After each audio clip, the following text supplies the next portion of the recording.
This is another cold open, Brendan. It is. We are broadcasting from Memphis this morning. We got about 5 inches on the ground already. More to come. Brendan in Ocala. No snow for you. You're the unlucky one. But it's great cold, show dude. I'm freezing. It's like snow for us. It's okay. Okay.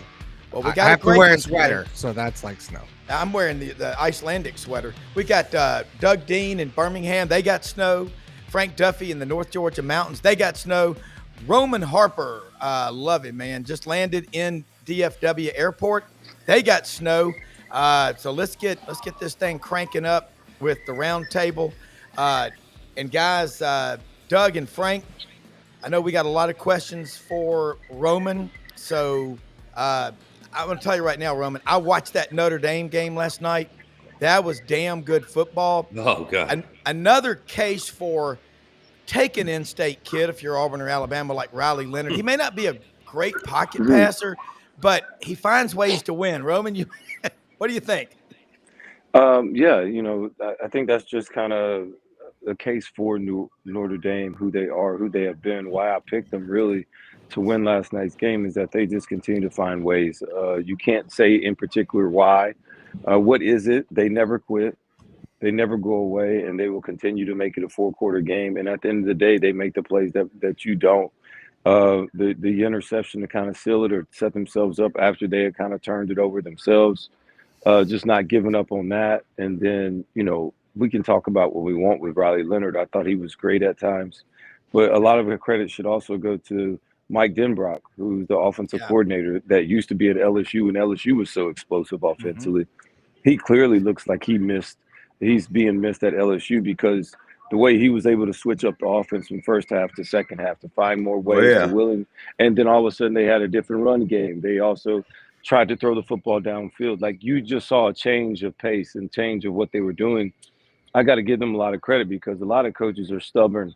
They don't figure out ways how to adjust. They kind of just die on the same sword. And you didn't see that out of Notre Dame last night. That's what I'm saying. Like, this is a complete, total team effort. Even the backup quarterback coming in for a drive and leading them to getting points right before the half when Penn State looked like they had Notre Dame pretty much dead in the water all first half.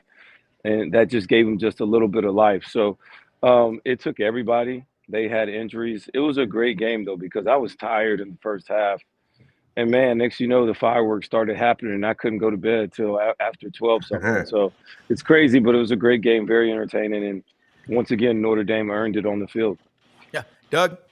Roman, good to see you. And I know I know that we speak for everyone listening, and our prayers and our hearts are heavy for your friends and family in the New Orleans area, you as well, Duffy. But I tell you, Rob, if you're an Auburn fan, 2 words: damn it, Molly. Molly Walding, Auburn student, Riley Leonard's girlfriend. You had one job, Molly. Get him to Lee County a year ago. No, in all seriousness, Riley Leonard made mistakes, as Roman was pointing out. But the team that can be resilient and not let the mistake become catastrophic, you hate it. It can be a cruel game. It can rip your heart out. But a lot of people believe in these really monster games. One team tends to find a way to lose it with critical mistakes as much or more than the other team wins it. And that's what hurts any fan base. So I do want to compliment Penn State. I'm with you, Roman. It looked like they were so physical they were going to run Notre Dame off the field the first half. But something happened at half. Notre Dame found some answers, or they just played with 5 or 10% more adrenaline and effort, and it was a hell of a game. Frank? Yeah, well, Denbrock, you're exactly right, Roman. I knew we were going to miss him at LSU by halftime of the opener out in Las Vegas against USC. He is a fantastic halftime adjuster. He really is. And you saw that in LSU's offense last year, and you saw it in Notre Dame's this year. My question to you, Roman, how does James Franklin put his team in that position with some 30-some-odd seconds, from the 27-yard line? How can you do that to your team and put that on a young kid? And yes, it was a bad pass. You never should throw a back across yourself.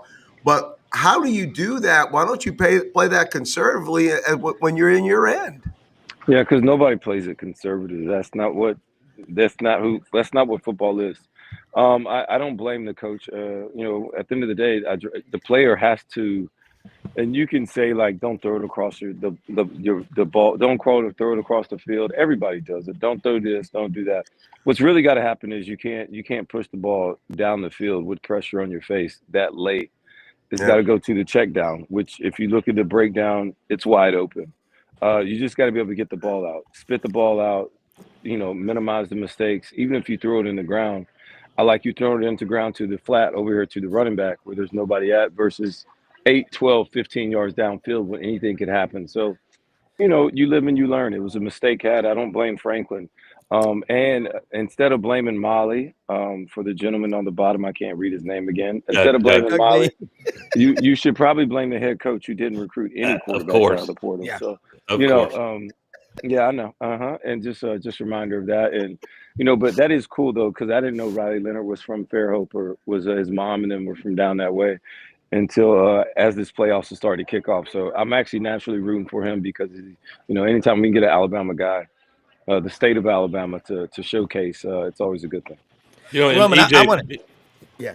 EJ Manuel was on air, a former FSU quarterback and analyst, and he made a great point. You hear this all the time. There are situations in games where Franklin, Drew Aller, whoever you want to blame, there's enough blame to go around. And I kind of prefer not to blame anyone because give praise to the defensive back that made such an unbelievable I agree. interception holding I on to agree. that ball. But quarterbacks, you hope that their brain works and their training and experience such that they understand the moment. They had overtime in their back pocket, and you can't take a bad play and let it become a catastrophic play. And that's what Drew. It doesn't matter what we say on air. The opinions matter. They're fun, but Drew Aller gets to. That's what he's going to be thinking about. I didn't execute it. And I think there's a point to which you could say we're only giving you one read. That was his third read in the progression, I think, that he went to. And once you get to that third read, you're trying to the risk level goes up, doesn't it, Roman? It does, and not only that, but he stayed on the first read with Ty Warren a little bit late too. It's not like he went there quick and then went through his progressions. He stayed on. It's like, I want to throw it. Okay, I can't. Then look at number 2 where they had him bracketed. The safety was sitting there. So then he tries to go 3, pressure in your face. Starting to get there. You should just get to the check down. Like that's just how you got to work, or you got to eat it. But EJ does a great job of speaking on quarterbacks, and He does. Drew Aller knows it. I mean, hindsight's always 20/20.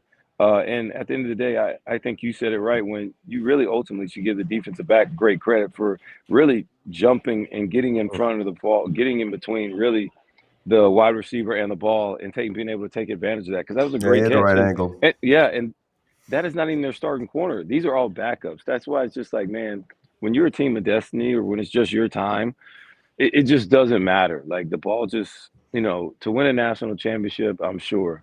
The same thing, especially in this type of deal where it's a playoffs where you got to make a run at this thing. Number 1, you got to be really damn good. Number 2, you got to be disciplined. You got to do all the little things right. Number 3, you got to take care of the football. And number 4, you got to be lucky. The ball's just kind of got to bounce your way. Like things have kind of got to go your way.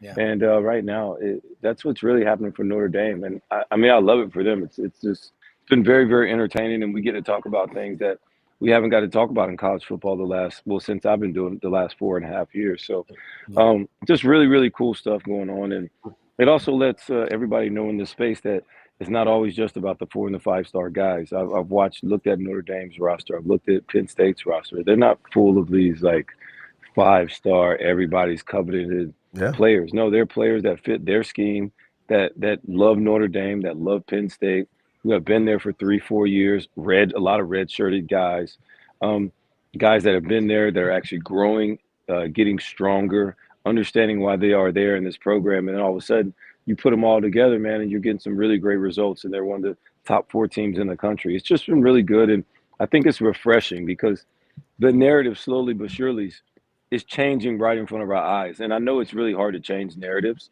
Yeah. But I do see that, a lot of people will be like, I don't have to have just, go out here and think that we just got to spend all this money just to go get the top 5 stars, because that Yeah. doesn't always equate to wins, nor can you keep them there. Yeah. Roman, I want to give you a Guys, compliment because you played at Alabama when D'Amico Ryans came there out of Bessemer, Tyrone Prothro out of Heflin, and you came out of Prattville. In-state kids in Alabama will never quit. And I think there's two coaches, and Roman, you being an Alabama guy, two coaches that I think would have loved. They would have crawled 5 miles to coach you. Ken Donahue at Alabama and brother Bill Oliver, because you're like that on the field, and the way you show us and explain things and put all that minutia in the vernacular.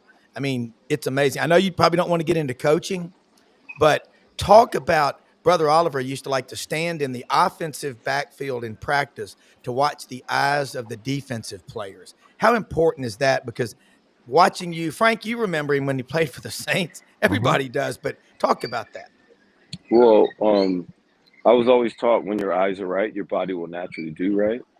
And so, especially if you're a good athlete, if your eyes are in the right places, then you're going to react and understand where you need to go. Not only that, but that's what any coach will be able to tell you is like, okay, it should start with your eyes. Where are your keys at? Where's your run pass key? Where are you looking at? And then after that, when this happens, what do you do next? And the transition with your eyes, that's why it's always good to be able to look at the helmet stripe when you're watching film, because if you watch the helmet stripe, it's going to tell you where the player's looking. And then also, I understand with Coach Oliver, what you're saying is that why you go look on the other side, because now you can teach them like, hey, and I don't want them to be a robot as well. I want to be able to teach them, and I can teach them what to do with their eyes. It's the same way like really teaching somebody how to fish, or then you just going and getting them a piece of fish, right? They can feed themselves after that part. Now I can teach you what to do, how to do it, and then where your progression should be. Then I cut you loose, and now you will naturally put yourself in position, and your athleticism and your instincts can take over, not like a robot where you just program them, but now I'm teaching you, and now you take over. Now it's more ownership. You get a different feel. You get players that play with faster because they're playing with instincts. They're anticipating and all those other things. Why? Because their eyes are telling them that it's about to be run. My eyes are telling me it's about to be passed, or that I'm seeing this formation. So my formation recognition is always aware. So those are little things that has to kind of come inside of, well, what happens when you teaching the right thing, and about your eyes and the discipline, and why the eyes are so important on defense. Guys, fact check me on this, but I heard an ESPN analyst say that Penn State, I know all second half, maybe all game, did not hit a pass to a wide receiver. It was all that tight end, I guess number 44. Did I hear that right? That seems impossible. It was like that early. I don't know if that finished the game like that, but it was definitely that way for about the first 3 or 4 quarters. That is defense. Golly. I don't even know if it's defense as much as, like, first of all, Notre Dame has great man-to-man coverage. They play really tight coverage. I was wondering how Penn State would have to cover Notre Dame, just because Penn State versus Boise State never was a real threat to their secondary. And I think Denbrock did a good job of saying, you know what, I think we're going to try and take advantage of the secondary of Penn State.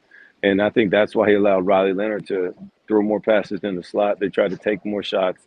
They threw the ball more in this game downfield than they had in the first 2 games of the playoffs combined. So you can tell, like, they're just doing whatever it takes to win that day. That's why I like this Notre Dame team. They're just smart. They just go about their business the right way. They kept to their process. Are they the most talented? I don't know if I can answer that. I can't say yes, but man, they are here for a reason, and that's because they play better, they play smarter, and they play harder than anybody for 60 minutes. And they look like they play for a coach that they really respect and love. You can see that on the sideline. What's really and he loves them back. Yeah. Sorry to walk on you. What's really underrated, love to hear you guys, especially Roman's take on this. Really underrated. Leonard goes out with concussion protocol, and the backup QB comes in, barely got to throw a warm-up pass. And he did no harm. He got them down the field, and that was an underrated 3 points going into the half. Do you agree, Roman? I mean, underrated is understated. It's, at the end of the day, that was huge, just to give them some kind of life. Not only that, but The backup quarterback looked better than Riley Leonard. I He was like, sure who is did, this didn't guy? he? This guy came in throwing dimes, like no conscience either. He was just Those slot passes were yeah, right on just it. kept throwing guys open, and I was like, where's this guy been at? He can throw the ball. So, and just but that is who Notre Dame is right now. They're Like imitating their that, coach. yeah, like they're just ready for duty. It doesn't Uh, matter. Ro- They Roman, lost 2 offensive linemen last night too, and it didn't matter. Yeah. Please go ahead and give Coach of the Year to Marcus Freeman, as far as I'm concerned. I mean, it's unbelievable what this team does. Brendan. Roman, with switching gears with tonight's game, is it Ohio State's defense or Texas's offense? What do you see happening tonight?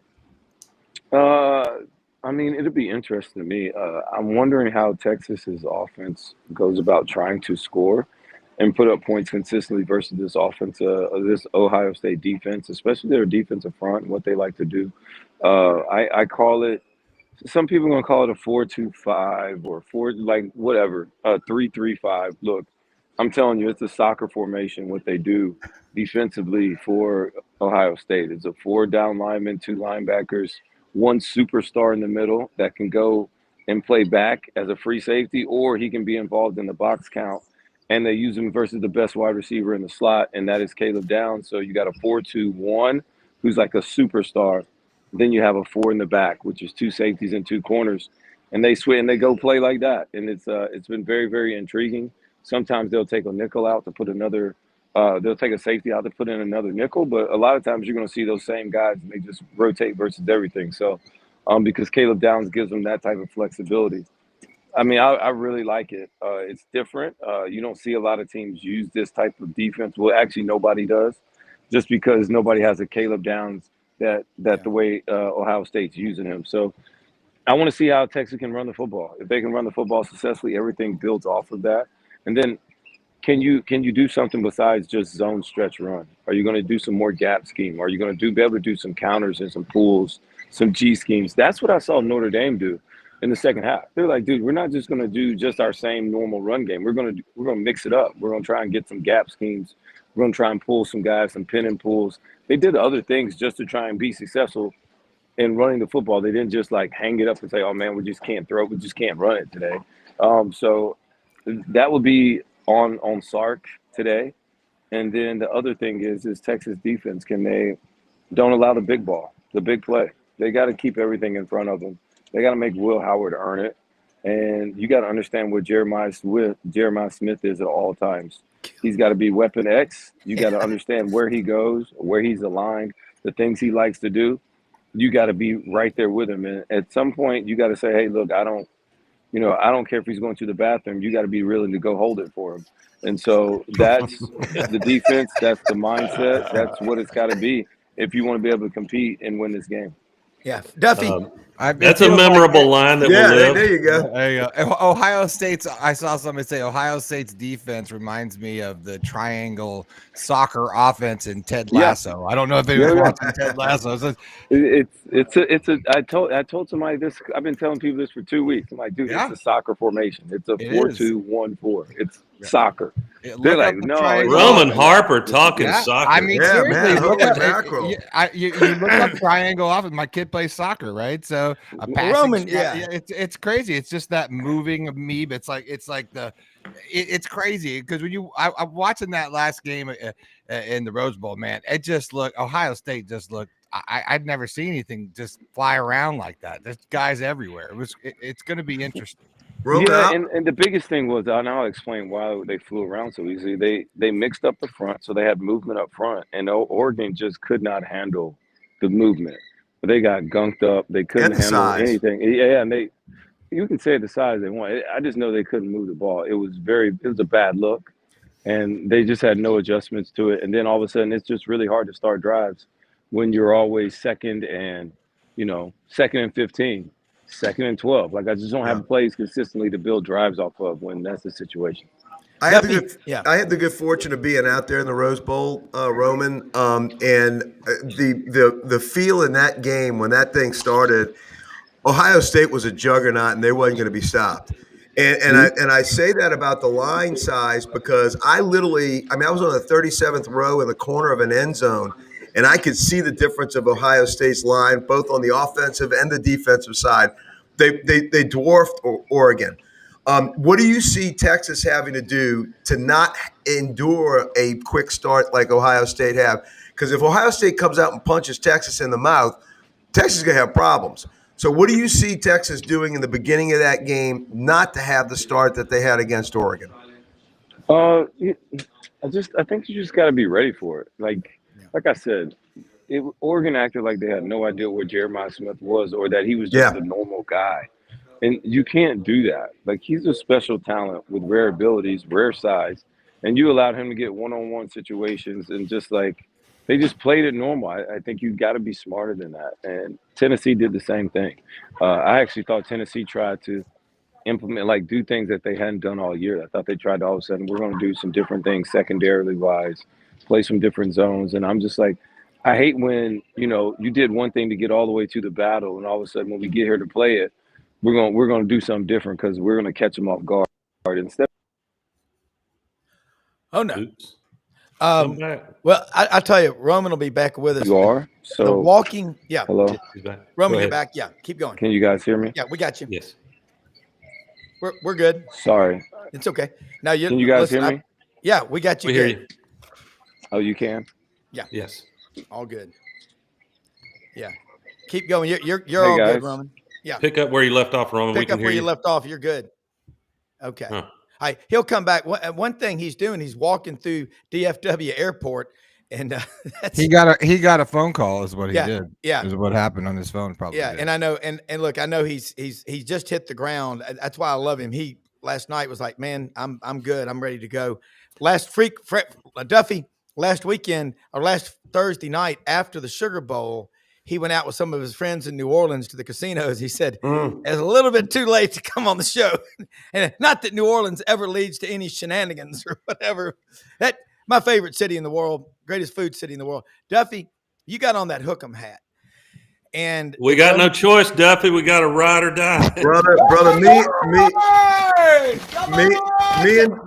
and Doug Dean picked the Longhorns back in August. One game away. And we ain't getting off that horse now. We're gonna whip that thing till it comes across the finish line. Hey, it feels shaky though. It's like having a stepbrother or a stepsister, man. Blended families. Welcome in Texas. You're here. Yeah. Now you're representing. I gotta pull for you. This is what it means to be in the SEC. We're gonna Bogart for you. I'm pulling for the SEC. Yeah, but you know what, guys? I'm telling you, if you want chalk, anybody can pick chalk. Ohio State's been so red hot the last two games that they've somehow forgotten the Michigan game. But that was not a fraudulent game. Somehow in Columbus, that can happen to Texas. I'm not saying they'd get punked that can happen to Ohio State. Yeah, they won't get punked by Texas.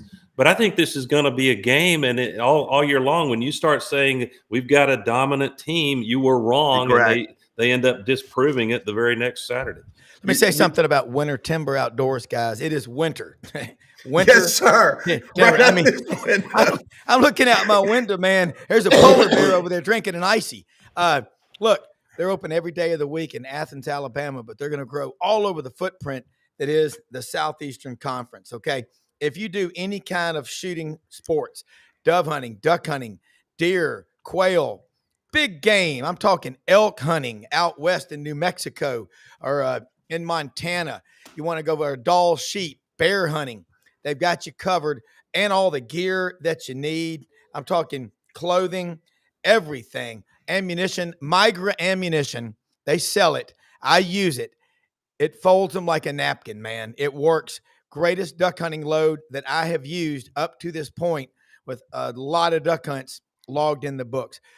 Check them out and take a picture of that QR code, Winter Timber Outdoors, and follow them and call them up. Let them know you heard about it on Sidelines.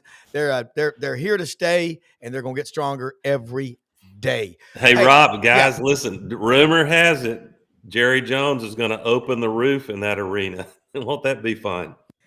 Well, Ken Capps is supposed to be on about a quarter till, and he sent me some pictures, and it looks like the Arctic Circle in the parking lot. I love it. Well, think Doug and I great. kept joking on text last night that how are we not down in Miami with our Texas skill position players enjoying all that nice 60-degree weather? That would have been a nice track for them to be on. No, there's no way in hell Jerry opens that thing. He'd be out of it. They would lambaste him. They'd skewer him worse than they skewer poor Trump. Did y'all see Jerry Jones's cameo appearance in Landman with Billy Bob Thornton the other day? No, but I started watching that. That thing is hilarious. Yeah, but Jerry Jones, who's from Little Rock or whatever, he and Billy Bob is from Malvern, Arkansas, which is right outside of Little Rock. Did a great job talking about how much he loves having his kids involved in the family business. I mean, I hope he comes back on more because, I mean, he's passionate. If he's he's passionate. Rob, that show is freaking awesome. Ron and I started binging it last night. Yeah. And his first soliloquy, I'm in. I love Billy Bob Thornton going all the way back to Sling Blade. Yeah. This might be better. His acting in this might even be better than Sling Blade, if that's possible. And he did a wonderful documentary when we were in Hot Springs with our horses running at Oak Lawn. Wow. I went to one of the museum there, the Hot Springs Museum, and Billy Bob Thornton does a narrated piece on spring training because before there was Florida and there was Arizona, all the players in the 20s and the 10s and the 30s in Major League Baseball went and did spring training in Hot Springs for the Hot Springs Baths. And he loves, he is an Arkansan through and through, to use the old Les Miles vernacular. So, no, he is fabulous. And I think that show is going to be it's going to be Sopranos-like before it's all over with. Well, I'll tell you something about Hot Springs. We were over there one time for a bachelor party weekend. And one of my friends, Big Daddy, Chris Lynch, remember the Ricky Ricardo box that you get in? All you could see was the guy's head and the steam coming out. He was trying to get rid of a serious hangover. And so he was in the Ricky Ricardo box. And then Sunday those bars are great. At the Arlington Hotel, we all went there for the buffet, and everybody was piling up the meat and everything. And we all got back to the table, and everybody said, "Oh, hold on. It's Lent. No meat." So Lord. Lord. By the way, you want to know a little bit of trivia? You know who used the escape? There's like a little trail underneath the Arlington over to a garage across the street for quick getaways. You know who used the room with the secret entrance more than any two human beings? Take a guess. Who used the what again? Yeah, so there's a room in the Arlington, and it has a secret exit. Bill Clinton. Exactly. Number one. Al Capone was number two. Yeah. And they said that when the Arlington would put security staff on, Al Capone had better security than Bill Clinton. But of course, Bill Clinton had to try and dodge Hillary, so it was an even deal. Three was Les Miles. Well, here's an interesting thing. Like Al Capone, my grandfather was going to Chicago one time on a business trip. Was getting gas in Cicero, Illinois. Was pumping gas into his black Lincoln with the suicide doors with red leather interior. He always named his Lincolns Jerome. He was getting gas, and in the car next to him, he had a driver, of course, was Alphonse Capone. I said, "Did you talk to him?" Ganna said, "No." I was ready to get on out of there and get to work. But anyway, look, Roman just said, "Sorry about that." We lose you, Rob? Yeah, I'm here. I hope I'm still here, but I hear you. Yeah, okay. But Roman I think what happened was he got a phone call and knocked him off, but I was about to let him go because I know he's trying to go through, get his luggage and everything like that. That's what I love about that guy. He loves coming on this show, and we appreciate it so much. And Doug and Frank and Brendan, he always says, he goes, "Your guys' questions, y'all know your stuff." And he loves to come on this show, and it's because we have great guests and a great producer. Hey, Rob. Yeah. Rob, wait 1 second. I've got a friend of mine that was in town. He's a Penn State guy. Hey, give me that bottle, Dave. No, it's you don't have to do this, Dave. Give me that 38 revolver. And it's got to be tough being a Penn State fan this morning. Well, Can you hey, imagine? You get what's that close. well, here's the stat. James Franklin got a damn good program at Penn State. I mean, I saw him. They're good, but he's 1-15 against top 5 opponents. I Yeah. mean, Frank, you watched that last night. Frank, Yeah, that'll leave a well, mark. Look, when you're betting on games, you break them down. Well, listen, I would defer. Roman knows more in a beer fart about football than I'll know in my entire lifetime, and I will defer to him. Same. But as a fan, sitting there, if I was a Penn State fan and I got the ball late, and I'm sitting there in my 27-yard line, and I'm starting to sling it around like I'm at the high rollers table with comp chips. I'd have a hard time with that. And look, James Franklin makes these decisions. I mean, going back to Vanderbilt, you would look at some of his decisions and go, how did you come up with that? And I think, obviously, hindsight's 2020, like we said. And look, you got to give it to the kid. He was trying to make a play, and it was a great break by the cornerback. It was. But at some point in time, man, the adults have to be in the room and say, "Look, Yeah. we're gonna play this one a little bit closer to the vest." Hey, look, they got 10 yards on the handoff, the first handoff. Yeah, Do it again. Frank, we talk and we'll keep this will not end because these are college kids, and you see these mistakes in the pros at times. Sure. But we talk all year in, year out about situational awareness. And to me, and I respect Roman's opinion, there's a fraternity of coaches and players, and the natural tendency is to have each other's backs.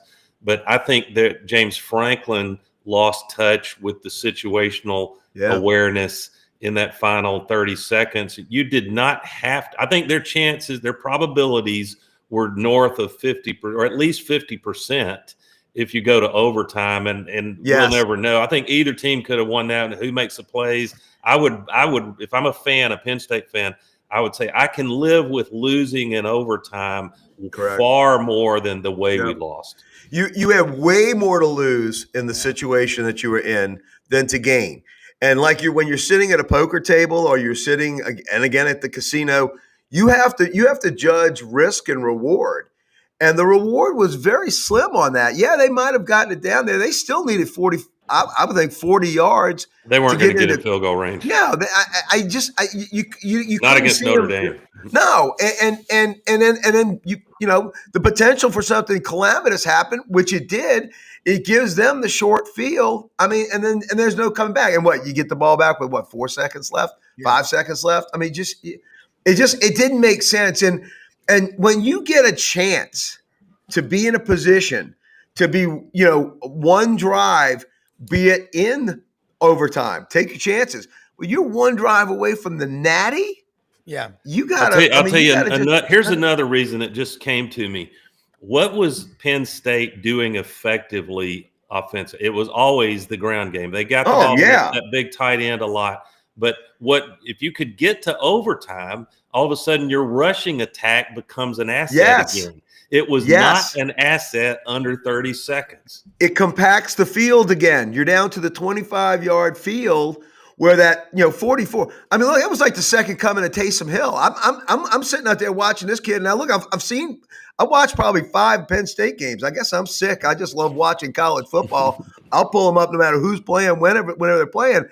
That kid's been great all year. Give me him from the 25-yard line. I mean, you saw what he did even in the loss against Ohio State. You saw how commanding he was down late in the red zone. I think James Franklin, he might not say it that he would do things over again, but I think when he closes his eyes at night, he would probably decide to do that a little bit differently. Doug B. Dean, you know what the missing link that's keeping Penn State from being in the national championship game is? Keontae Lambert-Smith. Good God Almighty! ALS. Wow. I haven't. Good catch, man. Yeah. He. God knows he was special at Auburn his final year. Yeah. And you've got a great point, Rob. That might have been the difference in them making a few plays through the air. Well, Here's the thing about it. You and I sitting there at that Auburn Texas A&M game, sitting there watching it together. His game was incredible. You damn right that they could have used him. Well, think about this. Just remember, I have not seen a freshman wide receiver have an impact like that since a 23 or 24-year-old freshman from Lake Wales, Florida in 1999 named Ronnie Daniels. Ronnie Daniels was a big physical. Keontae Lambert-Smith is a full, as Coach Dye would say, a full-grown man. I mean, he is out of Virginia Beach or Norfolk. This kid, he was the best receiver in the SEC. Could you imagine him with Jaden Daniels or a big-time quarterback? Penn State gets talent. Pennsylvania is the 8th most talent-rich state in America for producing D1 college football players. And Mark, we got to talk a little more about Texas, the Ohio State game tonight. 1-15. One of the things we do, Yeah. actually I do, and I don't want to drag y'all down with me into the mud, but what you do on this show is you make a wild ass guess. And if you hit 50% of them, then you claim genius when you hit those 50. You don't talk about the other 50. Oh, never. And so stock trades that go bad and bad bets. I'm telling you, I've got I got shades of Tua coming in after the first half. I got a funny feeling we're going to see Arch Manning be a factor. Wow. I'm not saying he'll come in and win it, but I'm not wishing Quinn Ewers a bad game. I hope he proves me wrong. But I just think this sets up for Sark at some point will have a lot of pressure. If they're not, taking a lead and doing well, he'll leave Ewers in. But he'll have a lot of pressure to consider inserting Arch Manning for a lot of reasons, including who's going to be the starting quarterback next year. I'm making the call on this stage, though. That's the question. Arch Manning will have one. Yes, you would. Arch Manning will have one rushing touchdown, and he will have one passing touchdown tonight. You watch. You're riding with me, Duff, all the way. Yeah. And I just answered my own question, Doug. On this stage, hey, there's no other stages. If you don't survive this one, you're out. Listen, you think that I got to tip my hat to Nick Saban in that game I referred to, man. To take Tua, who had barely played much, and bench Jalen Church bell. That was you could say, well, he had no choice. That they were getting dominated so badly. But man, that was guerrilla. And then to come back and flip the whole concept later. I mean, Saban, it was one of the. And most look at Jalen's career right now. Oh, I know. I mean, he's a stud. I mean, you can see Jalen rack up 1 or 2 Super Bowls before this thing's over with. Philadelphia's a damn good football team. Nick Sirianni, you know who his agent is, Clint Dowdle, who's also the agent for Marcus Freeman.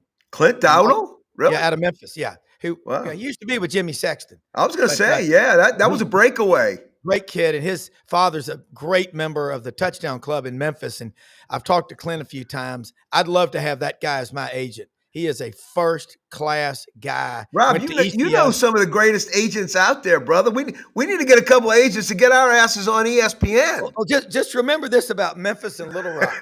Memphis and Little Rock. Doug's not even commenting on that. There's no way. My schedule's bad enough now.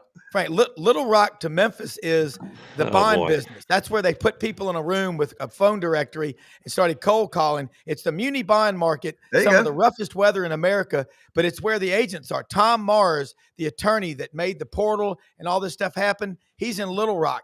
Jimmy Sexton, Clint's from Memphis, but he's now living in Nashville with William Morris Enterprise. But Marcus Freeman, something cool about that guy. His mother's from South Korea. He's from Southwest Ohio, Hubert, Ohio. He's an incredible 6 kids, Catholic convert, beautiful wife, reinstituted game day mass. Shame on Brian Kelly for letting that ever stop. That's why karma's biting him on the ass. But Marcus Freeman, Doug, I'm with you. It's to bounce back from that loss to Northern Illinois. NIU. Yeah, the Huskies from DeKalb, Illinois. The most unlikely loss on their entire schedule, and here we are.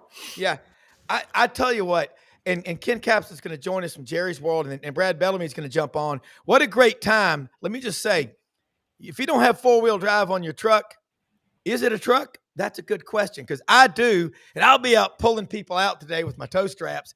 But, Frank, you're up in the mountains. How far are you from Helen, Georgia? About 45 minutes. I'm actually closer to where they lived, filmed Deliverance than Helen. Raven County. Yeah. That's where Yeah, Saban's place is. Can I tell Well, you? Lake Martin. I mean, and don't forget Lake Burton. Lake Burton. Lake Burton. Don't forget, Saban almost fell into the damn drink when he was with the Tigers. Hit his head, went into the water, damn near drowned. They had to go pull his ass out one summer. Well, that area where they filmed Deliverance, Burt Reynolds came to Memphis one time in like 30-something years ago to the Orpheum Theater about his life in theater. And in the crowd here's Anne Margaret. She's one of the most beautiful women I've ever seen in person. Yes, sir. And Burt Reynolds is telling the story about filming Deliverance up there. And he said it took us 11 weeks. Yeah, 11 weeks to film that movie. He said that guy playing the banjo he had some issues. Okay, we'll say that. Yes, sir. And he said at the end of the movie, when they were in the station wagon leaving to head back to the Atlanta Hartsfield Airport to go back to Hollywood or whatever, he said that kid ran them down, banged on the window, made them stop, and he played that song on his own to perfection. Wow. The true story about that, Burt Reynolds said, was they ran someone else's arm through the sleeve and played it, but that kid was able to pattern on that and play that song. That's right. That's right. Copyright. I look behind me every time I hear that thing play. Hey, we go every time we canoe race. Anytime we do a canoe race in the Mid-South, someone always has a T-shirt or a sign that says, I hear banjos playing, boys. That's right. And I spend a lot of time in the Ozarks, and a lot of banjos played. Beautiful country up there, north of Dahlonega. Oh, God. And they said that the shoot had that same almost eerie feel to it as the movie was trying to portray.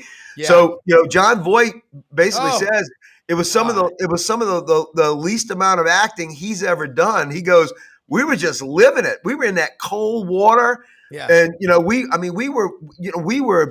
lived that movie.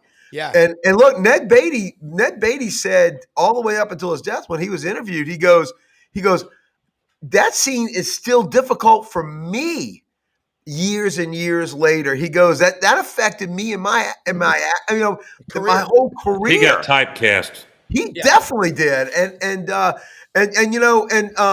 Ronnie, I can't remember Ronnie's last name. I think it's Ronnie Edwards or whatever. The guy that's the fourth guy, not Voight and Bert and what's his name? Oh gosh, I'm having a brain fart. Ned Beatty. Angelina's dad. Yeah. The fourth guy, he's a fabulous actor as well. Because don't forget, he was in all the Axel Foley movies, the Beverly Hills Cops. He was always the captain and everything. But they said that they used so many of the people from up there, and many of these people literally, I mean, they were seeing the outside world for the first time, and they were used as extras in that movie. And and you know what's cool? I just got a note from my friend Wesley Duncan watching down in Fort Lauderdale. He said, I hung out with Burt Reynolds and Sally Fields growing up in Opelika, Alabama, when they filmed the movie Norma Ray. And, it's because really they were cool. going on at the time. Yeah, they were a couple at the time. Ken Capps, you probably rubbed elbows with Matthew McConaughey maybe before, or said hello to him, or maybe had a burrito with him. But Ken Capps, bring back Bevo. You see what Frank Duffy says? Frank, Mr. LSU pulling for Bevo Duffy. Frank, I love it. Okay, Ken, we got a big one tonight at AT&T Stadium, and when Jerry Jones isn't doing acting on Landman with Billy Bob Thornton, you think he'll be there tonight for Texas and Ohio State? Woo. Well, it's funny you should mention that Jerry Jones appearance on Landman. That's been the talk of the town around here this week. And here's what people keep saying: Jerry Jones wasn't acting. That was Jerry Jones. That was real. That was awesome. That was one of the Just best be yourself, Jerry. I've ever seen. Drink they just said. They just put Jerry on the air, said roll tape and just let Jerry start talking, That's right. He did a great job. The new drinking game is when you're watching Landman. Every time you hear the words glory hole, you got to take a shot of your bourbon. Well, Duffy and I are counting on your Longhorns, Ken, to make us look smart tonight. boy, I tell you, it is going to be one hell of a game. And I sent Rob and Brendan a few pictures of the stadium from last night and our front yard this morning. It is still coming down, a little wintry mix around here today. And but they're going to have the roads clear. Everything's going to be just fine by game time. Shaq O'Neal and Drake are having a concert in the parking lot at 4:30. So my son, Shaq High.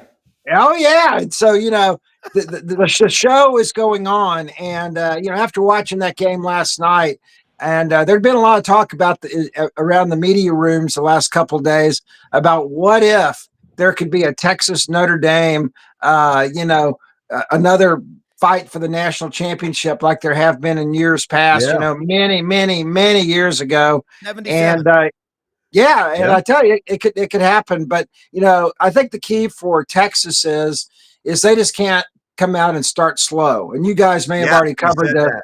But you cannot be boat raced in this game.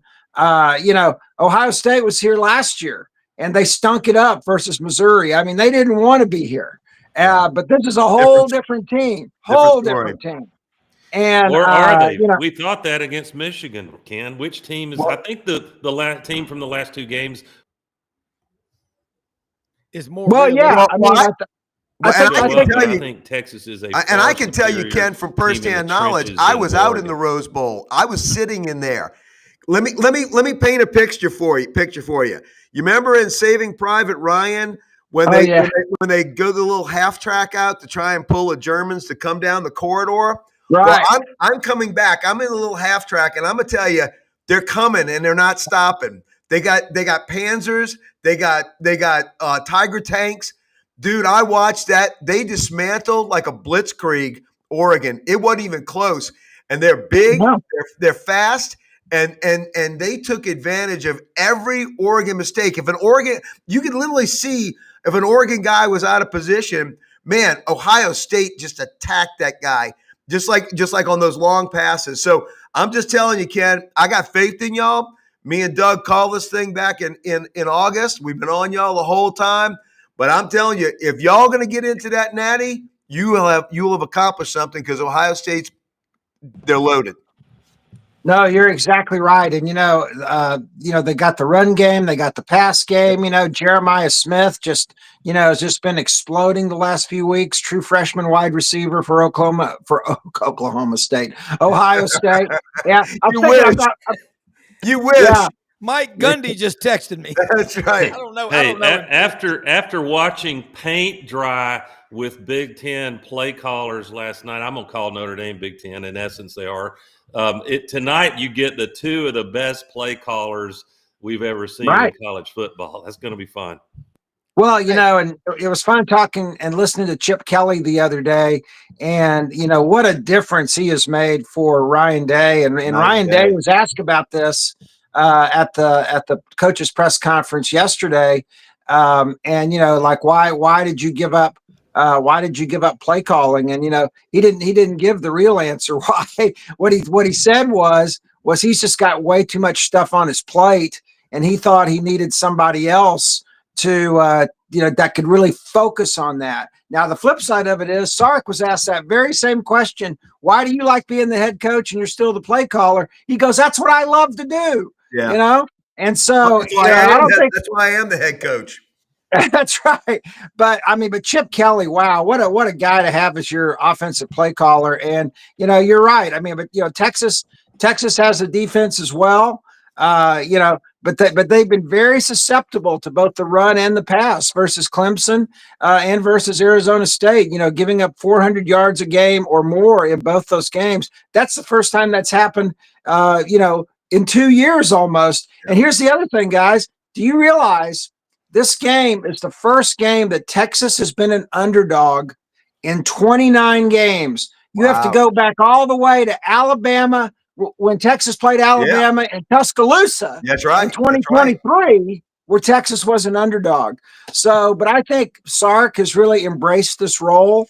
And, the other thing is, we talk about it seems like every week, Ewers can't come out and throw some pick and, pick six or give Ohio State great field position. And the flip side of it is our offensive line is going to have to come in and just block those dudes because they're going to be coming after him every stinking play. And Ken, you've got to finish drives. You cannot have field goals like you did in the an SEC championship game. You've got to finish those drives. It's critical. That and not start slow. If you start slow against Ohio State, you're going to look up, you're going to be down 21-0, and you're going to be in trouble. But I think Texas, I think y'all have the talent to do this. If y'all can finish those drives and your defense can just slow Ohio State down, I really think y'all got a great shot at this. I've been waiting for this show, Ken, to use this line. You know who can really help Auburn? Excuse me, help you. I gave my punchline away. Help Texas beat Ohio State. Auburn can help them. Their kicker, he's got to come through. Oh, that's right. Please. That's right. I tell you. And what's wrong with Carrot Top, Ken? Auburn. What's wrong with what? What's wrong with Carrot The Top? kicker, the redhead. That big redhead. What? Oh, man, Ralph I don't know. Malfro. It's something. It's something in his head, and because Kicking Bert Auburn, 60% of kicking is 100% mental. Right. Well, and Bert Auburn has set the Texas record for field goals. He's made like 65, 66 field goals, but nobody's remembering them right now. Everybody's remembering, and he's had walk-off field goals to win games, but nobody's remembering that right now. This dude has missed big field goals in the last 4 games, I think. And and of course, those last 2 versus Arizona State that would have won the game in regulation. But here's what I always say, guys. You gripe about the kicker. I'm a big fan of kickers. I know how hard they've got it, and there's only one person that feels worse about this kicking thing, and that's Bert Auburn. And my wife and my daughter sat real close to his parents at the Peach Bowl last week. And they were just over there, they were just having a, breakdown. And so nobody feels worse than that family. And, who knows? This may be the night that, this Cinderella story, he comes up and kicks some walk-off field goal to win the game. Jeter for Notre Dame had struggled during the year, but all of a sudden he found himself. But boy, if I'm a Notre Dame fan, that one wobbled right a little bit at first before it corrected and won the game for let me throw back a moment in history, people. Just got this picture. We were talking about getting a case of Coors beer yesterday on the show, how big a deal that was back in the 70s. Right. This is my good friend Wesley Duncan opening up a Christmas present. His sister was a stewardess for Delta when he was a junior in high school. She was, just starting her career. She brought him this Christmas present back for Christmas Day. That's Wesley opening up a case of Coors beer for Christmas as an 11th grader. You got to love the guy. Oh, man. But think about Doug and Frank. We lost Frank. Oh, here he is. Hook 'em, Frank. Every time Frank comes back, we do hook 'em. Now, look, there you go. By the way, Ken, I just texted our good friend Jimmy McDavid out in Dallas. Good. Frank and Doug, I love this guy. He graduated high school with me. He walked on at Texas. Loves Texas. And Ken, to say that he puts his financial support and all behind Texas and what you do is an understatement. He loves Texas. And I have a personal deal. Another friend of mine, John Vogel, his brother Mike Vogel played at Texas with Earl Campbell on that 77 team when they played Notre Dame, and Joe Montana won that game. We all remember they went from 5-1. Doug Dean, 6 years later, I'm at the Fairmont Hotel in New Orleans. My parents gave me a credit card for a Christmas present. Man, I maxed that thing out in about 2 hours. We're in the lobby after the 9-7 victory over Michigan, and I'm thinking, national champions, man, this is awesome. Until I was brought back to reality the next day in Evergreen, Alabama, in the drive-through at Hardee's at 5 p.m. Central when they made the announcement. But Doug, after smashing the windows out of my car. That was bullshit. Come on. The New York Times NBC marketed that as the national championship game. What a crock. Yeah. And anyway, we've made it through a whole show and not footnoted that Kirby Smart has Carson Beck entering the portal. Yeah. And man, oh man. Yes. Now, I'm not saying you should feel sorry for the Georgia Bulldogs. Kirby's loaded, but man, they are taking some hits in the portal, and it doesn't look like a reload. It looks a little more like a rebuild going into next year. Well, and That's an the other thing understatement. is, guys, we're all wondering where Quinn Ewers goes after tonight or in 2 weeks. Is he going to go to the NFL? Is he going to go to the portal? Because What everybody. if he went to Georgia? That would be crazy, Ken crazy. Caps. That's possible. That's Ken- possible. Ken, got a question for you. Jimmy McDavid's already responding. I'm deer hunting in Llano. Llano or Lano? Lano. Lano. I speak Spanish. ¿Cuántos años hace que vive en los Estados Unidos, señor? 30 años. Lano, Texas is out in the hill country of Texas. It's beautiful out there. He's probably sitting up there in some deer blind. I tell you what, though, it was sleeting yesterday in Lano, so he's freezing his butt off wherever he is. But he's probably got a nice little space heater with a little solar powered space heater or something. Jimmy, I've known Jimmy McDavid. That's so funny, Rob. That I've known Jimmy since I went to Texas. When he walked on in Texas under Fred Akers. I respect the hell out of that man. And so we've been friends ever since. Tough as nails. He is tough, and he's the nicest guy on planet Earth, and will give you the shirt off his back. And it's just the greatest guy. And but yeah, that doesn't surprise me a bit, But I tell you what, he's free as he's freezing, as we like to say here in Texas. He's freezing his cojones off this morning because it's pretty darn cold down there. Hey, Doug, some things we say, and that's the danger of any quote that gets memorialized on this show getting archived. Some shows I wish you could delete the archive, Brendan. But in terms of things I've said that didn't age well. But the notion that Brian Kelly needed to go to LSU to have a chance to win the national championship is not aging perfectly. He was not wrong. He was not wrong in saying that. But here Notre Dame is 1 game away. Well, Notre Dame despises Brian Kelly like we despise Saban.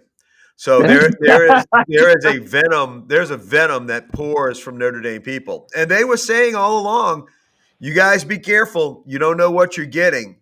You're getting someone that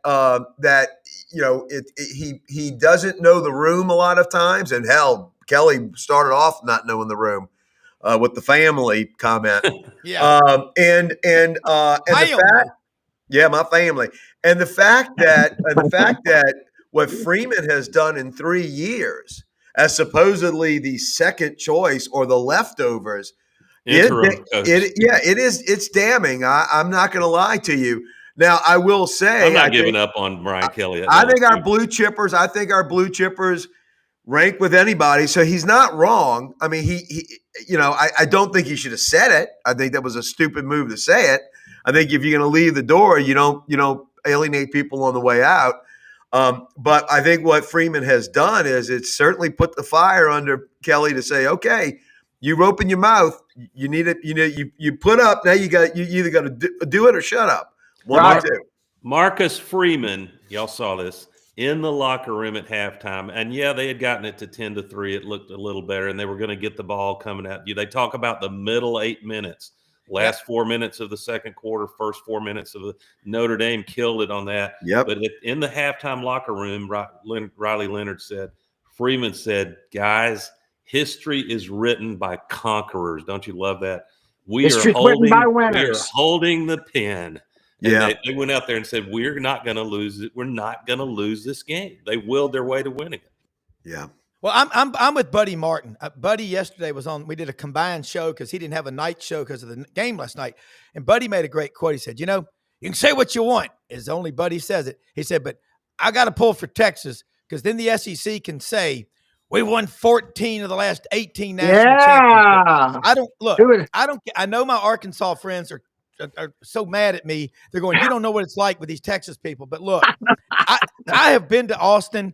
My friend Dave Cody watches this show every day, was sports anchor at Channel 7 for about 30 years. He knows all of y'all.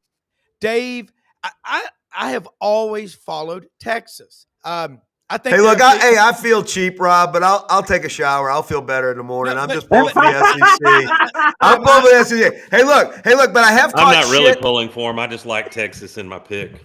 Hey, I've caught some shit on the remarks. They said, "What are you doing with that damn Texas thing on?" All my LSU buddies. So I got to get back my LSU hat. But look, There you go. I'm But pulling for burnt y'all, orange looks Kemp. good on Frank. Burnt orange looks very good on you. You Okay, know, I just want to say that. It didn't look bad. I ain't gonna lie to you. But listen, I'm pulling for y'all. I'm pulling for you. I normally will pull for every SEC team except for that one in Tuscaloosa. I can't pull for them. I wish nothing but heaps of misery on them. But everybody else, like I was pulling for Georgia in the game. You know, when y'all said, "Who are you pulling for? Are you Catholic? Are you pulling for Notre Dame, Georgia?" No, I'm an SEC guy. Yeah. So look, I feel bad that we're bogarting y'all on your first year. And look, that saddle, that racehorse has a lot of jockeys sitting on it as y'all are going down It the field. does. So Yes, sir.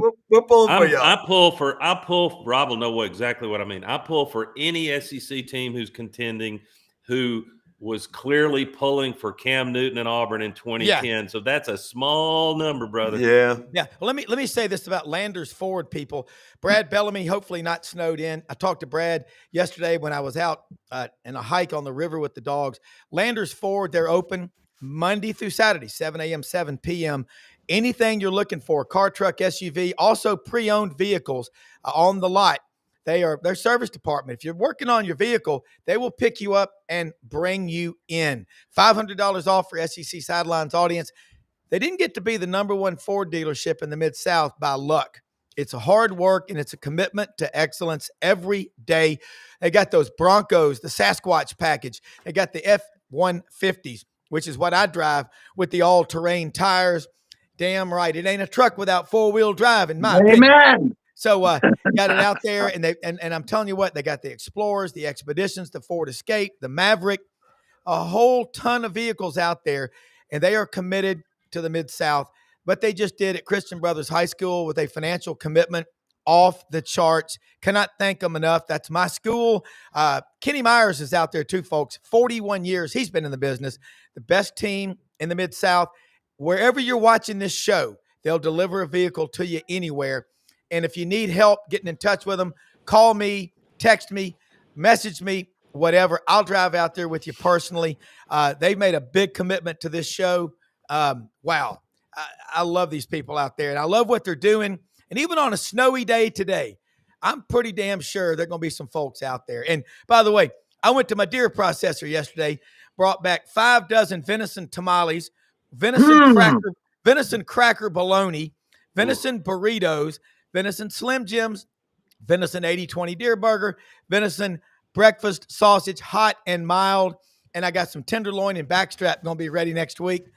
Guys, this is a fun damn show. So let's start. Hey, Rob, let me throw a recipe in there. Yeah, I'm all ears. I'm not ready to offer it to friends. I'm kitchen testing it, but I feel real good about a venison shank. That's a hard piece of meat to cook. The venison shank ossobuco. Ooh. That hole in the bone is what ossobuco means. And man, you have to slow braise it for 4 or 5 hours. It's going to be unbelievable. Doug, let me tell you something. My friend Chef Roger Watson, who I think is the greatest chef in the world, made ossobuco.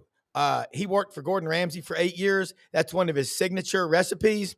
Also, as he said funny on the show one time about beef Wellington, he goes, I've made a lot of them. He's British, of course. He goes, I've made a lot of them working in that kitchen with Gordon Ramsay, and I've had a lot of them thrown in my face when they weren't right. I'm like, whoa, that would hurt. That would really hurt. It's on my mind that as fans now, we can talk about loyalty, and I love the program, but Oregon had to endure their former head coach who got them in the national championship, almost beat Auburn in that tough one in 2010, January 2011.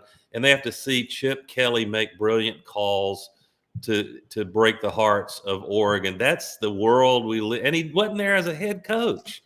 He went there as a mercenary OC, and I'm not faulting Chip, but we've got to get over this idea that we're somehow, because we love our alma mater, everyone's supposed to be loyal. They're loyal to the almighty dollar in the end. And I was sitting in the Oregon section in the Rose Bowl, and when I tell you, those people were stunned. It was like they were at the cattle roundup, and the big knock on the head came. I'm telling you, they looked like they had no answer. Their team looked like they had no answer. The coaches looked lost. In fact, I'm telling you, I told you all Tough when day I was for Dan Lanning. I told you when I was leaving, I left with 5 minutes to go in the first half. That was a done deal. And when I left, I told them, I said, guys, good luck with all that. And I, by the time that I made it to my car in the Rose Bowl parking lot, there's like a big golf course that's out there out behind the Rose Bowl. By the time that I made it to my car, they were just starting to line up for that field goal the last couple of seconds. And I'm telling you, the people that I passed, there was a lot of Oregon people that were in the parking lot. Nobody was talking to each other. It was that deadly silent in their section. It was unbelievable. Ohio State was a juggernaut. They would have beaten any team in the country that day. I don't care who it was. And that's why Texas cannot start slow. I'm telling you, they've got to come out, start fast. Because if not, Ohio State can see what I have no idea how this team lost to Michigan. I got no idea the team that I watched, how they could have lost to Michigan in the shoe. Yeah. Ken, if I were a reporter, which you are one of the best in the country, Football Writers Association of America, remember the scene in Tommy Boy when that old guy was talking to David Spade? He goes, I don't like you. You're a smug, unhappy little man, and I probably never will. But you're a hell of a play caller, and you are really great mind. Over $2 million a year. He gave up being a head coach at UCLA. By the way, Ken, were you at the Rose Bowl when Vince Young went around right end? Yes, sir. I was there. I was there the year before when Texas beat Michigan on a Dusty Magnum walk-off field goal, and then we came back the next year, and we were there when BY did his deal. Yeah, I mean that never gets old. I've been very envious of Frank the last week or so when he told me he was going out there.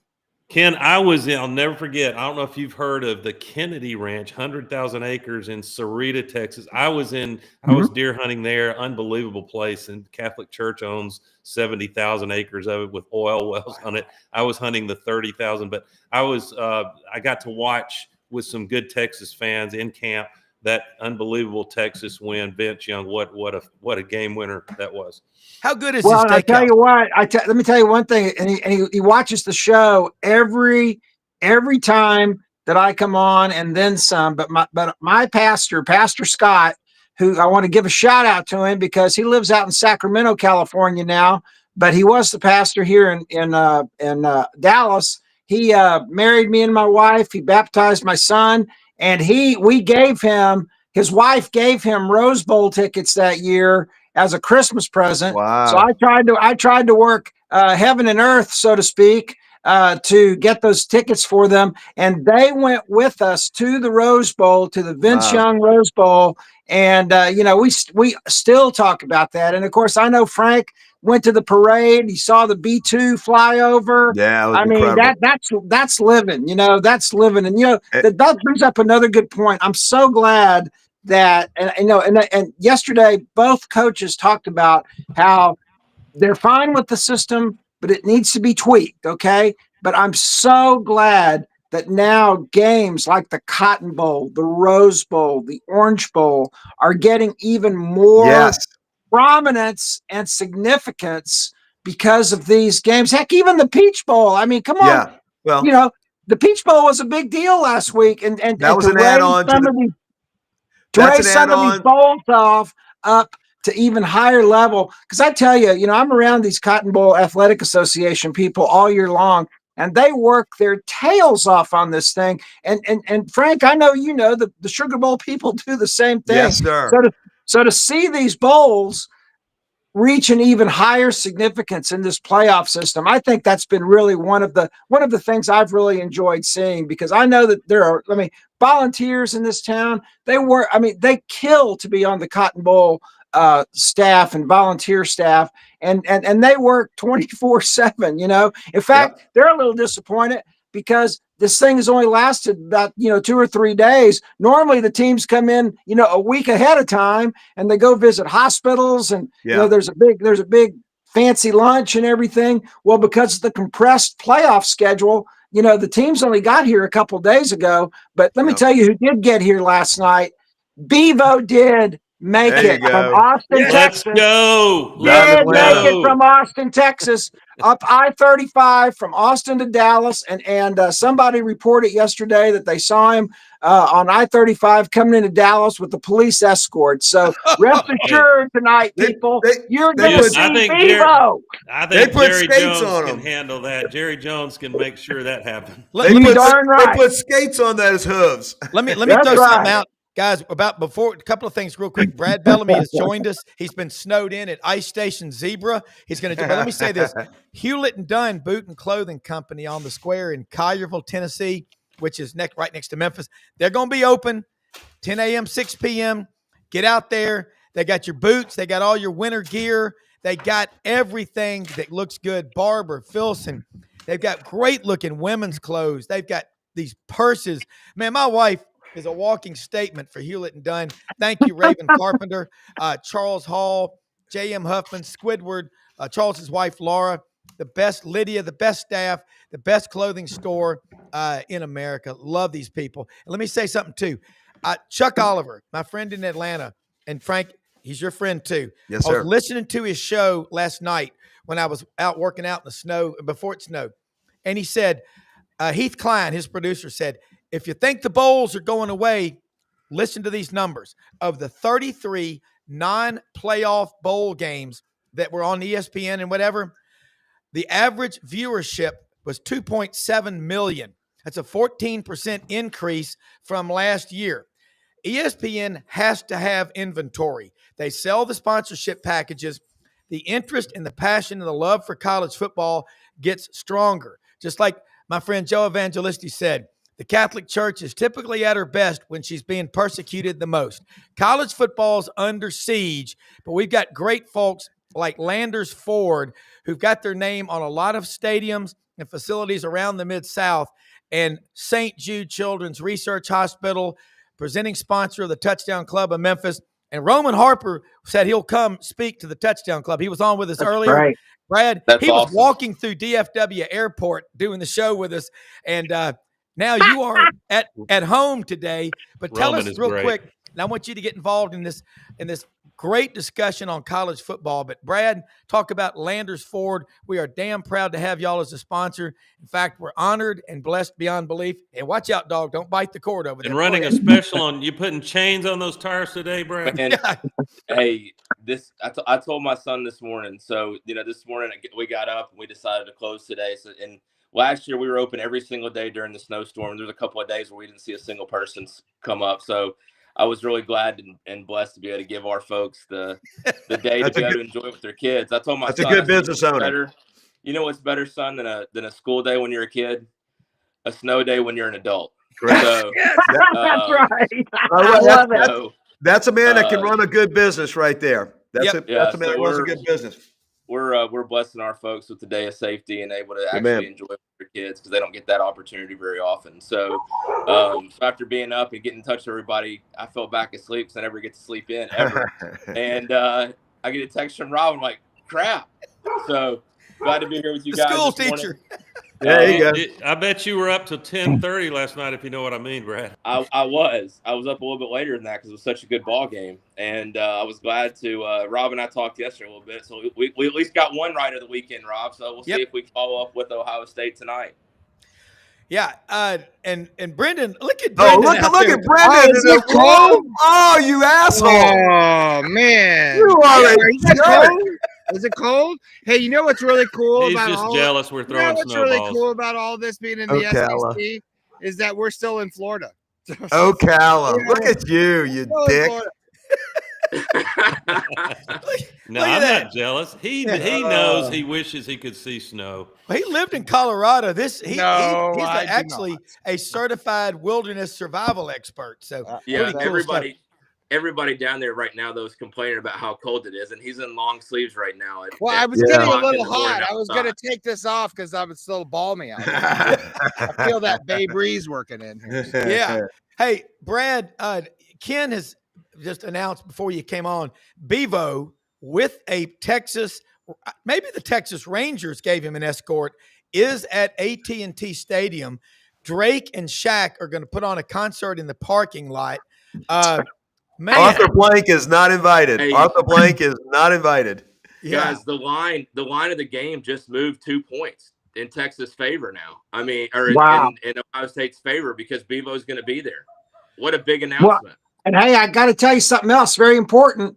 You know, Bevo is there. He is. Bevo's truck is a Ford F-150 Super. So just so you know, Yes. it made it through all the snow and sleet and ice and everything that we had in here yesterday, and made it just fine. And yeah, he's going to be I tell you what, when they flash him up on that big Jerry World Jumbotron tonight, people are going to be going nuts. Because is he going up those stairs? Can he? That climb reminds stairs? me, I got to go thaw my ribeyes for today. Hang on a second. Let me go thaw my ribeyes. Can he Hey, go up those the, stairs? I want Brad, the airports. Brad, are the I'm airports not down there. Go. Sorry. No, go ahead. Finish your thought. Well, I was just going to say, are all the flights open and everything in Dallas? Because I had somebody that was flying down from Nashville worried about being able to get there today. They're still de-icing, and apparently they ran out of de-icing fluid last night, and so there are going to be a lot of cancellations today. So I hope your friend makes it. But let me tell you what though, this city and the Metroplex, as we always love to talk about. That's why I always put the Metroplex on my banner there to identify myself. I mean, people are going out of their way to make sure that all the roads are going to be clear for the Cotton Bowl tonight. And so I've already seen it on the news this morning. You know, they've been brining these roads for a week, and now they're going out there and sanding them all and making sure that they're going to be open and clear. And after I finish this, I'm going to go out to Irving, where the media hotel is, and do another show. And I'll be driving mine. Now, don't hate on me. I'll be driving my 2021 Jeep Wrangler. That if Brandon can get a picture of that up, I sent it because I wanted Barry to see it as well. It's got my horns on it, and my horns on the front of it, and it's covered in snow this morning. So I took that about 2 hours ago. So I'm gonna be putting on the 4-wheel drive and going out there and beginning the Cotton Bowl day. So best to your friend. I'm sure your insurance agent loves those horns on the front of that damn thing. Yeah. As you're impaling people as you go.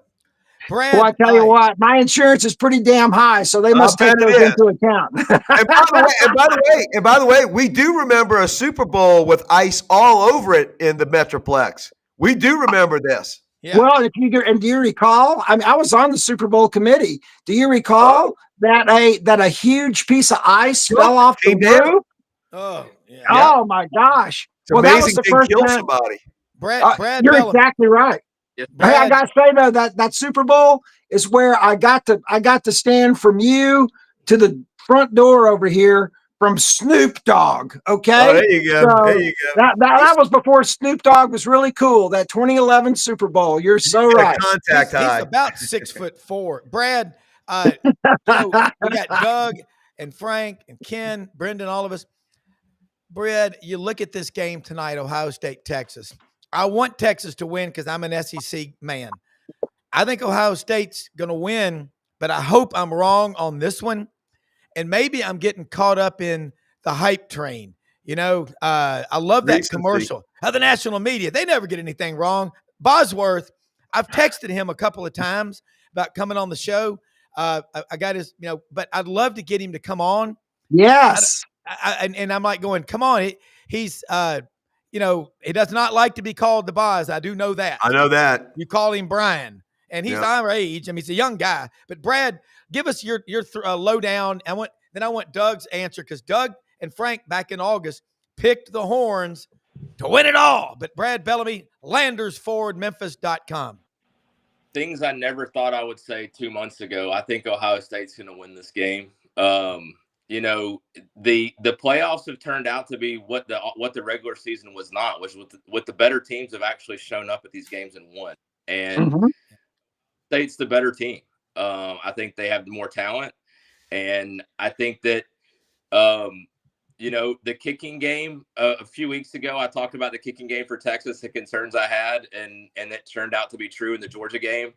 I'm sure everybody on the Notre Dame sideline or fans watching at home were really excited about that stat last night about never making a field goal to win a game in the playoffs. So I was glad that didn't hold true last night. But I mean, the way Ohio State has played since that Michigan loss, it's like they got hit in the mouth and they Crazy. realized, oh my gosh, we're at risk here of not doing something special. Yeah. And you know, maybe Texas comes out after surviving the game that they should have lost. I mean, they should have lost to Arizona State, and we thought they had a huge fourth down play that turned out. So I think that he's a great coach. I think Sark has been in these moments before, and has the practice from last year, and maybe has the team. I mean, being in the Cotton Bowl to me is a huge advantage. Having all that snow, I think, is a big advantage for Texas, because I do think there's some folks that are trying to travel in for this game that are not going to make it. And you're going to have tickets go available. It's going to be a whole bunch of locals. They're going to be buying tickets at a cheap price or a cheaper price. Right. And you'll have a lot more burnt orange than you will when you'll have scarlet and gray. I'd kill to see this game. Man, if those ticket prices are going down and you're in the Metroplex, you need to get your ass out to see this game. Correct. Brad, you made, and by the way, Brad, we won't dive back into it, but you and I had the key to the game. I'm Captain Obvious and love to tell people that. But we Stockton, that was asking too much to be thrown into that den of fire against a damn good, super well coached Notre Dame defense.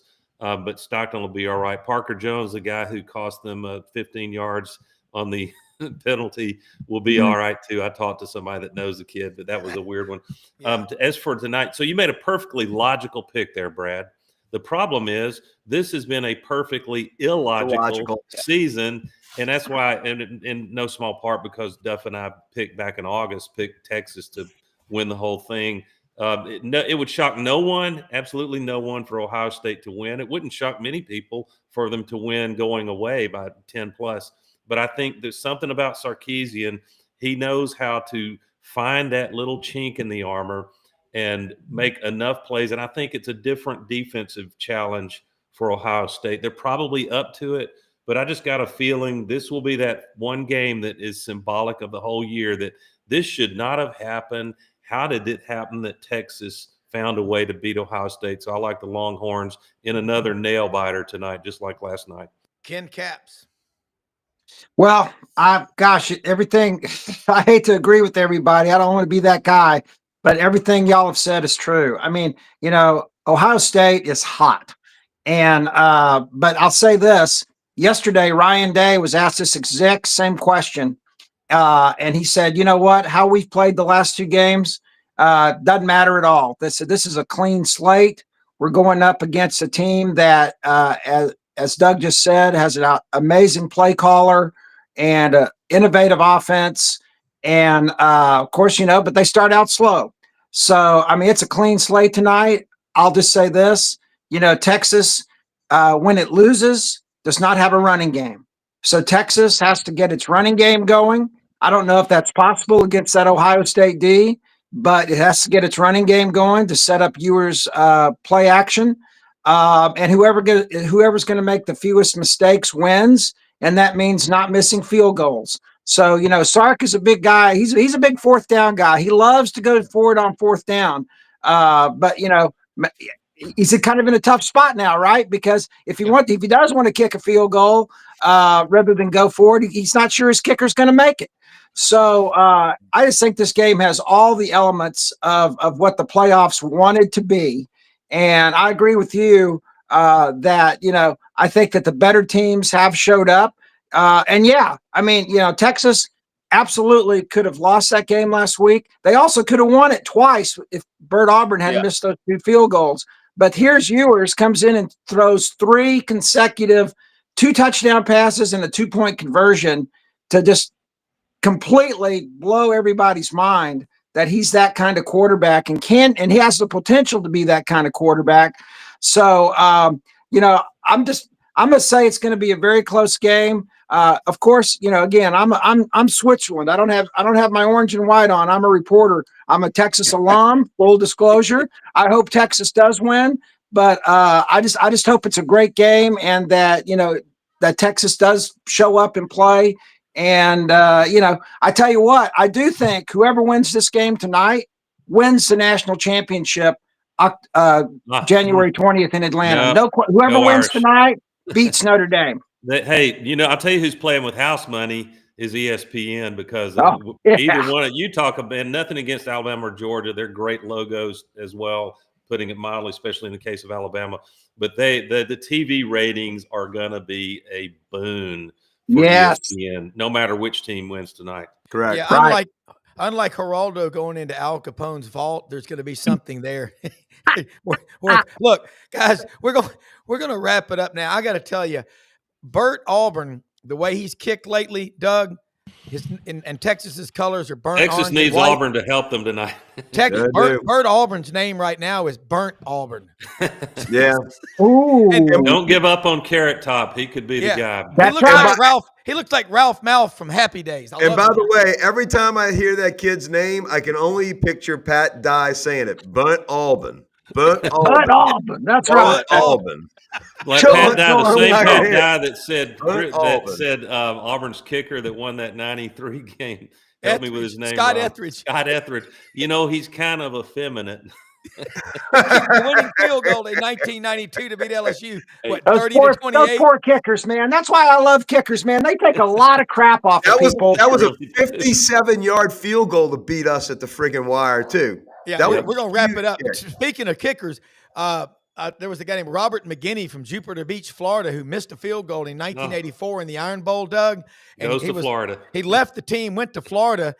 He looked like Napoleon Dynamite with those birth control glasses, and kicked the extra point to beat Auburn 18-17 in 1986. Only Auburn could have that happen. Yeah. Hey, for everybody on this panel, Brad Bellamy, General Managers, Landers, Ford, Memphis.com, Frank Duffy, Ken Capps, FWAA, Doug B. Dean, Roman Harper, who walked through Dallas-Fort Worth International Airport and did the show with us for the first 23 minutes. Cannot thank everybody enough. Everybody watching. Be careful. We're the most blessed country in the world, people. Go out and help other people. Get your toe strap when your four-wheel drive on, and Landers will be open tomorrow. I'll bet you. We will be open. Ken, come see me. We got to get you in a Bronco. Yeah. That's right. No, I like the Bronco. I need to. Yeah, and plus I want my $500 discount for being a sidelines guy. That's right. You come to Memphis, I'll take you out there. Good night, everybody. Okay. We'll see you Monday. Bye. Appreciate it. Bicycle.